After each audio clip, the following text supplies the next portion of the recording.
Welcome to 10K Tuesday. If you don't know me, hi, my name is Scott, and I've got this channel where I just sort of let my freak flag fly, and this thing that I'm on right now, I call it having something challenging on my calendar, just at least one thing, and then trying to do something creative as often as I can. In a perfect world, you do something creative every day, like take an hour for yourself, but at least try to do it on the weekends. Is you know, I'm not telling you how to live your life, but that's what I'm trying to do. You know, you got to make a living and stuff.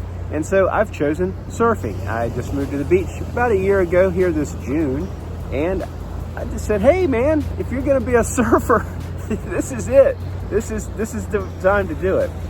And I had an epiphany here today, and that there's two tribes for virtually everything, if you really think about it.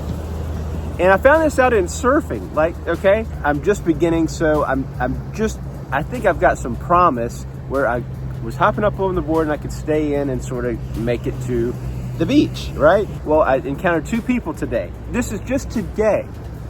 The one guy, he says, you know, you should slide up on the board as opposed to popping up. You know, I think that will help you stay on the board better. And so then he leaves and I'm out there, and this other fellow comes up. He says, you know, I see that you've got some promise. You should consider popping up on the board instead of sliding up. And he told me the reasons why, you know. And I was like, oh my gosh, there are two tribes for everything.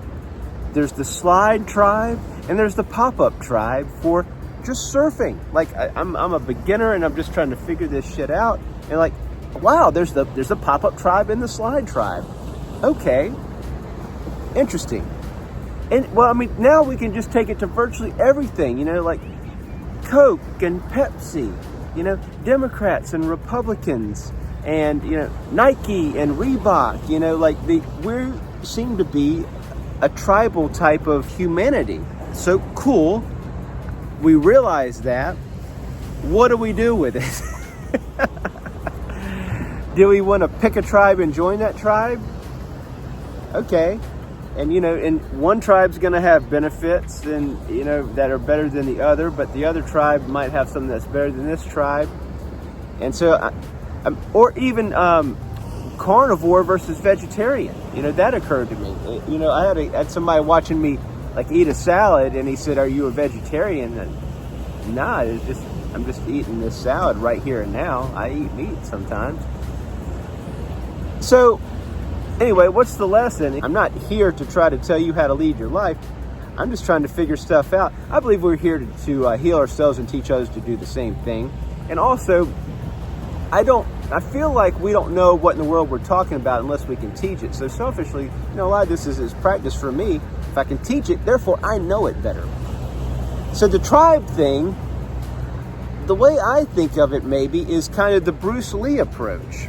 And the way Bruce Lee approached stuff was, I'm out here freestyling. I don't have a computer with me. I believe he said something along the lines of, when you see something cool, he did not obviously say that. Take the valuable things from whatever you're learning, discard whatever does not serve you, and then now you've made it your own. So let's go to this touchy subject of Democrats and Republicans, right? Do Democrats have great ideas? Absolutely. Do Republicans have great ideas? Absolutely. So if we could take the best from this side and come together and then discard the bullshit ideas from this side and this side, boy, we'd really have something. What gets in the way? Ego. I think ego gets in the way, and I'm getting out of the Democrat-Republican thing, but back to the tribe thing is when we don't want to admit our errors. You know, like if this side's got some great ideas and some shitty ideas, but they're in the tribe, they don't want to admit the shitty ideas. And I think the world would be a better place if we could own up to the shitty ideas and say, you know what, yeah, that didn't work out so hot. We ought not do that. But this idea was good, y'all agree? Yeah, let's all come together and do the good idea. Anyway, deep thoughts after surfing on a pretty Sunday. here in May, and I hope it helps somebody out there. And just the clarity of getting out in the water, moving around, having these really cool epiphanies, I feel like, and then getting down to the bottom of it. Well, at least scratching the surface, let's say that, right? Man, I hope it helps somebody out there. Also too, camps, something that I've covered actually. I wrote a book, and it's for free. It's a lifestyle I'm trying to lead. I'm not saying I'm the ripped, buff dude. I'm saying that's where I want to go. That's where my psycho cybernetic target is always pointed to, which has led me to, hey, why don't you take up surfing? Nothing but upside. You don't see a lot of fat surfers. So the two tribes, one thing that I noticed, let's say if you want to give up substances, one thing I've noticed is there's the cold turkey camp and there's the graduated step down camp. Now, as far as those tribes, I'd say that I am fully committed to the graduated step down camp. That's worked for me with like drop-in drinking and drop-in tobacco use. I've smoked my fair share of cigarettes, cigars, and I use those nicotine pouches too, because a lot of guys and gals out there, you've beaten the cigarettes, you've beaten dipping, you're still cheating, you're still using those shitty little nicotine packs, but I think your mind really likes it, kind of like the mind likes, say, cocaine, little micro doses of that. And that's why it's so damn hard for you to give it up. So at any rate, the graduated step down, that's what helped me get all that crap licked, and especially those little nicotine packs. I think those are the kind of the hardest to give up, because you've beaten the hard stuff and you want to treat yourself. You're like, man, I don't smoke anymore, I don't dip anymore, but I'm still going to use these little nicotine thingies. And look at how ominous this is. Dun, dun, dun, dun, dun, dun, dun, dun, dun. That's a sludge moving operation. Shit,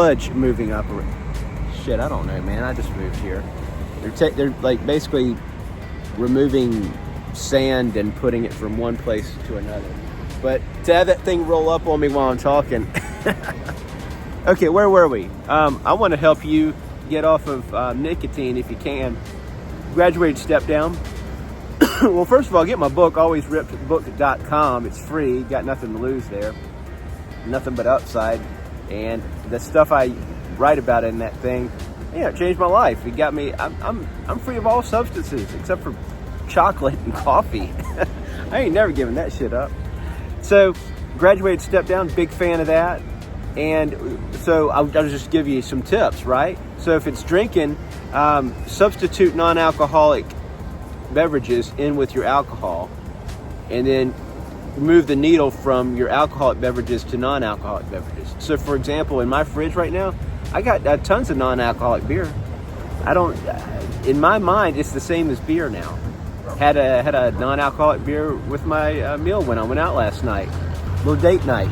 29 calories in that thing. 29 Michelob Ultra Zero. Now it's fresh in my mind, if that'll help you. That's the key reason why I even gave up drinking. I wasn't trying to give up drinking for like drinking's sake. I wanted to shed weight, and I was like, man, there's a lot of calories in this stuff. Maybe what if I reduce these beverages here? And then I started seeing results, and I was like, ooh, what if I got this shit to zero?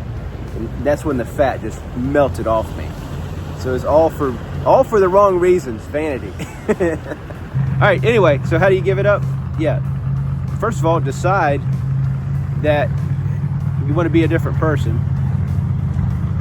And then how are you going to get there? Don't say, I want to quit drinking. Just say, I want to be this type of person. And I can show you that in the book. I'm not going to get onto the weeds. So what would that person do? Does that person drink and smoke? Okay, cool. They don't? All right, so what do we do about that? Well, we just reduce it until it's zero. And that's a principle called teaching a horse not to eat. For example, there's a story on teaching a horse not to eat. What did they do? Let's say you gave them a gallon of grain every day. All right? And then they take just a tablespoon of grain out every single day until that same gallon was gradually reduced to next to nothing. And that's how you teach a horse not to eat. That's one of those weird ass things that I recall from a kid. And I was like, oh, well, what if we could use that with reducing bad things in our lives? Okay, I drink 4 beers every night. Okay, what if I took one of those beers and made it a non-alcoholic beer? All right, and then on next week, now I've got 2 regular beers and then 2 non-alcoholic beers. Ooh. And then what if it's 3 non-alcoholic beers and 1 alcoholic beer? Ah. And then what if it's 4 non-alcoholic beers? Ah. And then what if you realize, damn, I'm getting up in the middle of the night and pissing a lot. Maybe I ought to take those and divide that in half because my sleep's being affected by having to get up and pee. Teaching a horse not to eat. All right.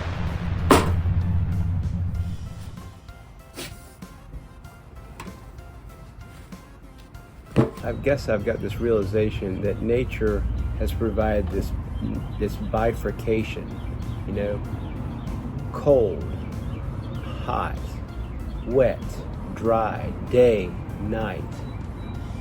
And, you know, I guess maybe that's just sort of where we have become divided.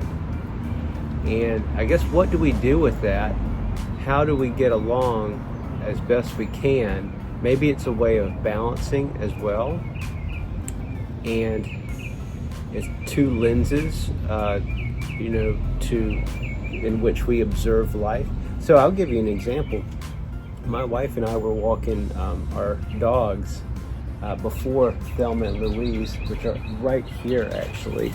Here's Thelma and Louise, little stinkers. Peabody and Jellybean, those are the dogs that we had when we met each other over 10 years ago. Walking them around the block, right? And so here we are at the same exact spot. And another car and another pedestrian, they almost like kind of had a collision, right? And at the exact same time, it was a Freaky Friday moment. I said, he's an asshole. And she said, she's an asshole. And what happened was, I thought the pedestrian was at fault, and my wife thought the driver was at fault. Okay? And exact same moment, we had the exact same data, exact same time, exact same perspective. She wasn't across the street, we were both right here. And we both arrived at the exact opposite conclusion. Bifurcation, 2 camps. She's in the pedestrian camp, I was in the driver camp, whatever, I can't even remember. It just struck me as like, geez, it's not like she was across the street, we were at the exact same spot, exact same time, direct opposite conclusions with that same data from the same perspective. I mean, I don't want to get repetitive over and over again, but that small occurrence just really blows my mind. So now take major events on the global stage and see how really out of whack we can get with data and perspective and camps and tribes. So, you know, Scott's solution, if I were king for the day, what would I do? Well, I would take the advice that we received. You know, my wife and I have been together 10 years, and through that point, we actually had counseling. You know, we went through a really rough patch, and we did the counseling thing. And what did I learn from that? And that's to try our best to not use always and never language. So, you know, you always leave the refrigerator door open. You know, you always leave the toilet seat up or down or whatever. You never compliment me. You always, you see where I'm going, right? This always and never language is really, really dangerous. Shoot, I forgot to start trimming my bonsai plant. Went to all that trouble. Yeah, so if we stop using always and never language, it really, I think, helps keep communication lines open and from pigeonholing, you know, the people we love or You know, we're going to have natural adversaries, but we need to try to win them over. You know, win friends and influence people. And that's not necessarily going to be a bad thing for the person we're trying to influence. Sometimes we need to influence people to do the right things for themselves that they don't quite see. So it's not a contrived type of thing to win over somebody or influence them. I don't mean that in a evil, schemy type of way. But yeah, it was just occurring to me, I'm getting ready to edit this video that you're getting ready to watch, and I was thinking, man, I had a couple afterthoughts when I got back from the beach about two camps, using divisive language such as always and never, because no one tribe has it totally right. And then, of course, the story about my wife and I seeing an almost, collision, and we arriving at directly opposite conclusions with the same data at the same time from the same point of view. That's always stuck with me as to how us as a society, if we really stick to this tribe shit, how out of whack we can be if we don't take a moment and realize the other tribe might have some pretty good points. So what's to stop us from taking the good points from this tribe, the good points from this tribe, and let's subtract the shitty points from this tribe? So cool. Anyway, I'm gonna wrap it up, and I don't want to ramble because, man, you can just go really back and forth on this all the live long day. And it all started with just somebody telling me I should pop up on a surfboard, and then another guy saying, you should slide up on a surfboard. Those pop-up guys, they don't know what they're talking about. I don't know. Anyway, it's fun, and it all just started with me wanting to take on something creative. And for me at this time, it's surfing. I'm giving that a shot, and it's just good, clean fun. And I hope you find your thing out there that's just for you.